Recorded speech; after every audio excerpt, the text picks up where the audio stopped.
بعد بچوں بچیوں 2000 سال کے بعد موسیٰ علیہ السلام کے 2000 سال کے بعد جناب رسول اللہ صلی اللہ علیہ وسلم دنیا میں تشریف لائے۔ 40 سال کی عمر میں نبوت ملی، 50 سال کی عمر میں معراج ہوا، 2000 پلس 50 2050 سال کے بعد میرے نبی کی سواری بیت المقدس جا رہی ہے، اور بیت المقدس پر جب وہ اوپر پہنچے ہیں تو مصر وہاں سے قریب ہو جاتا ہے۔ جب وہ اترنے لگے تو میرے نبی نے کہا جبریل جنت کی خوشبو آ رہی ہے، جبریل جنت کی خوشبو آ رہی ہے۔ کہاں سے آ رہی ہے؟ ابھی تو جنت اوپر ہے، ابھی تو اوپر جانا ہے، تو یہ زمین سے جنت کی خوشبو کیا آ رہی ہے؟ تو جبریل نے عرض کی یا رسول اللہ، فرعون کی ایک باندی تھی جو اللہ سے سودا کر گئی جان کا اور اپنی بچیوں کا، اس کی بچیوں کی ہڈیوں کو جہاں دفن کیا گیا ہے، یہ خوشبو جس دن انہیں دفن کیا تھا اس دن سے لے کر آج تک یہ خوشبو آ رہی ہے اور یہ قیامت تک آتی رہے گی۔ اللہ اپنے نام پہ قربان ہونے والوں کی یوں قیمت لگاتا ہے، پہلے اپنی منزل طے کرو، پہلے اپنی منزل طے کرو، پہلے اپنی منزل طے کرو کہ مجھے اپنی زندگی کی لینا کیا ہے۔ مجھے اللہ کو پانا ہے، مجھے اللہ کو پانا ہے۔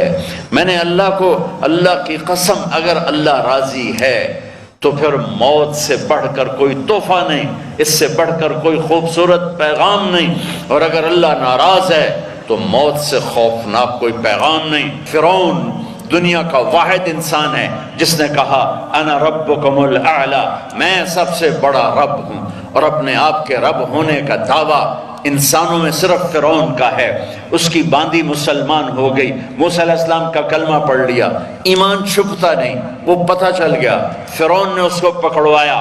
اس کی 2 بچیاں، ایک دودھ پیتی ایک ساتھ چلتی، اور اس نے اپنے دربار میں کڑاہ میں تیل ڈلوایا، نیچے آگ لگوائی، تیل ابلنے لگا۔ جب وہ پوری طاقت سے ابلنے لگا تو اس نے فرعون نے اس عورت سے، اس باندی سے کہا یہ آگ تیرے سامنے ہے، جلتا ہوا تیل، موسیٰ کے رب کو مانے گی تو پہلے تیری بچیوں کو جلاؤں گا پھر تجھے جلاؤں گا، اور اگر مجھے رب مانے گی تو تیرے گھر کو سونے چاندی سے بنا دوں گا، تیرے گھر کو سونے چاندی سے بھر دوں گا۔ اللہ کا پا لینا یہ میری آپ سب کی معراج ہے، اور اللہ کو کھو دینا میرے آپ سب کے لیے ہلاکت اور تباہی ہے۔ سنو اس نے کیا کہا۔ اللہ نے اپنی محبت کو ماں سے تشبیہ دی ہے، باپ سے نہیں دی، اور چھوٹا بچہ زیادہ ممتا کو لیتا ہے۔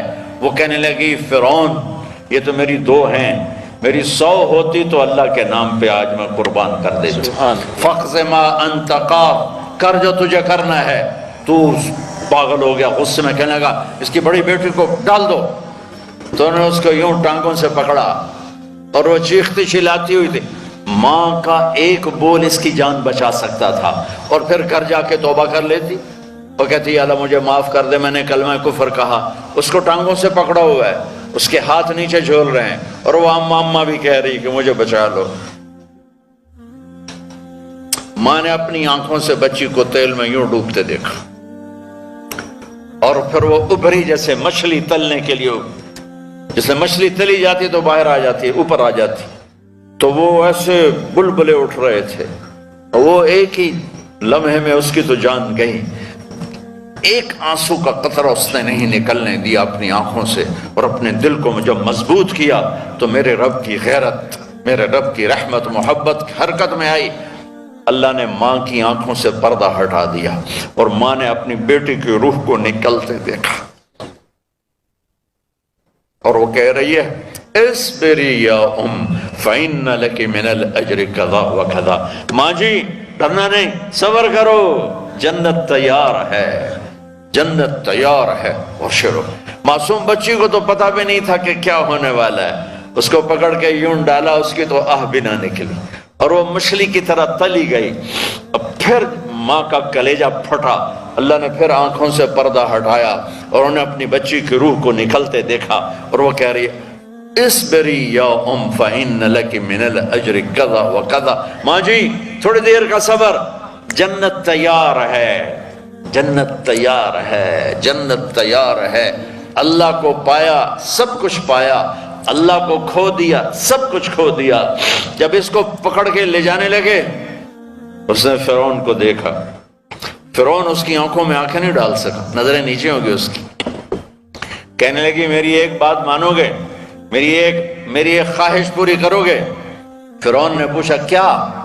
کہ جب میں بھی جل جاؤں تو میری اور میری بچیوں کی ہڈیوں کو اکٹھے دفن کرنا، باہر پھینک نہ دینا، دفنا دینا۔ فرعون نے کہا تمہاری یہ خواہش پوری کی جائے۔ وہ لگا پہ پیچھے ہٹ جاؤ، میں نے اللہ کو جان دینی ہے، مجھے دھکا دینے کی ضرورت نہیں ہے، میں اپنے اللہ سے ملنے جا رہا ہوں۔ سبحان اللہ، جب اللہ مطلوب ہوتا ہے تو موت محبوب بن جاتی، جب اللہ کی نافرمانی ہوتی ہے تو موت سے نفرت ہو جاتی ہے، مرنا عذاب نظر آتا ہے۔ وہ چھلانگ مار گئی، اللہ اکبر کا نعرہ لگاتی ہوئی۔ عمر بن عبدالعزیز 3 بر اعظم پر حکومت کی، عمر بن عبدالعزیز، بنو امیہ، مروان 9 مہینے حکومت کی، اس کا بیٹا عبد الملک بن مروان 21 برس حکومت کی، اس کا بیٹا ولید 10 سال حکومت کی، اس کا بیٹا سلیمان 2.5 سال حکومت کی۔ اسی تخت پر بیٹھے عمر بن عبدالعزیز۔ پہلے چاروں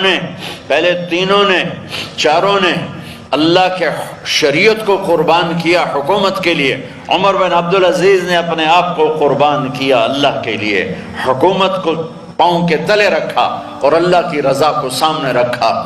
ان کو زہر دیا گیا، جب ان کی موت کا وقت قریب آیا تو انہوں نے رجا بن حیوہ کو بلایا۔ سننے والی بات ہے بچوں، ان سے فرمانے لگے سنو، میں نے 3 بادشاہوں کو قبر میں اتارا۔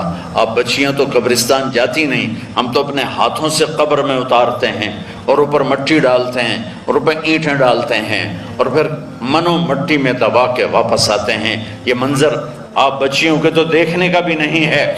وہ کہنے لگے میں نے 3 بادشاہوں کو مٹی میں ڈالا، لیکن ان کے کفن کی گرہ کو جب کھول کے دیکھا تو ان کے چہرے قبلے سے ہٹ چکے تھے اور رنگ ان کے کالے پڑ چکے تھے۔ ولید بن عبد الملک، سلیمان بن عبد الملک، عبد الملک بن مروان، عبد الملک باپ، ولید بیٹا، سلیمان بیٹا، یہ تینوں کا ان کے چہرے کالے ہو گئے تھے اور ان کا قبلے سے منہ پھر گیا تھا۔ اب میں مرنے لگا ہوں، مجھے پہلے ضرور چیک کرنا کہ میرا اللہ میرے ساتھ کیا کرتا ہے۔ پہلے تینوں کی ظلم کی حکومت تھی، ان کے چہرے قبلے سے کیوں ہٹ گئے؟ آپ کو عجب بات بتاؤں، ولید بن عبد الملک روزانہ تہجد میں کھڑے ہو کے 10 سپارے پڑھتا تھا، 10 سپاروں کی تلاوت تہجد میں کرتا تھا کھڑے ہو کے، اور قبلے سے چہرہ ہٹ گیا۔ سلیمان بن عبد الملک تہجد گزار، چہرہ قبلے سے ہٹ گیا، ظلم کیا، خون کو پانی بنا دیا، حکومت پر شریعت کو قربان کیا، رشتے ناتوں کو قربان کیا۔ اللہ نے قبلے سے چہرے، نمازیں منہ پہ مار دی، روزے منہ پہ مار دیے، حج زکاتیں منہ پہ مار دی، تہجد ان کے منہ پہ مار دی اور ان کے چہروں کو قبلے سے ہٹا دیا اور رنگ کالے کر دیے۔